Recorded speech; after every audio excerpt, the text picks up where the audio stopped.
భూపాల్పల్లి మండలంలోని అజాం నగర్ గ్రామంలో బుధవారం ఎమ్మెల్యే గండ్ర సత్యనారాయణరావు పర్యటించారు. గ్రామంలో జాతీయ ఆరోగ్య మిషన్ నిధులు 16 లక్షలతో నూతనంగా నిర్మించిన ఆరోగ్య ఉప కేంద్ర భవనాన్ని మరియు ఆర్టికల్ 2075 నిధులు 11 లక్షలతో ప్రైమరీ హెల్త్ సెంటర్లో నూతనంగా నిర్మించిన బర్త్ వెయిటింగ్ గదిని ప్రారంభించారు.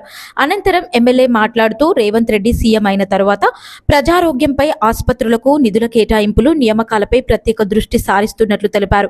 అనంతరం ఆసుపత్రిలో రికార్డులను ఎమ్మెల్యే పరిశీలించారు. ఆసుపత్రిలో అన్ని వివరాలను రికార్డుల్లో రోజువారీగా నమోదు చేయాలని డాక్టర్లకు సిబ్బందికి సూచించారు. ఆ తర్వాత మరో కార్యక్రమంలో నీటిపారుదల శాఖ ఈఈ ప్రసాద్ ఇతర అధికారులు కాంగ్రెస్ నేతలతో కలిసి పంబాపూర్ భీమ్ గన్పూర్ చెరువు నీటిని విడుదల చేశారు. ముందుగా తూము వద్ద ఎమ్మెల్యే టెంకాయ కొట్టి చెరువులోకి పూలు చల్లారు.